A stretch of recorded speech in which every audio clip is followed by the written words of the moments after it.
सुकून खाके राजा जी के हाथ के अच्छा लागेला। कमर ककरी से भइल काटा हराबा हो गलिया लागेला जान टमाटराबा हो गलिया लागेला जान टमाटराबा हो।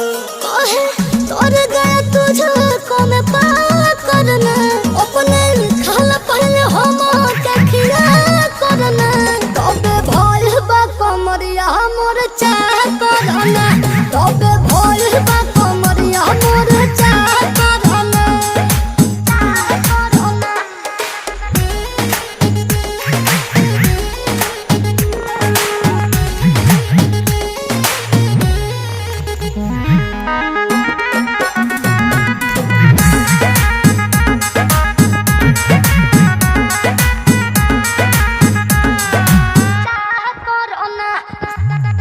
प्रियांशु के प्यार देखे धांसो हर घर जरत रहेली मोर सासु बुरा लागेला।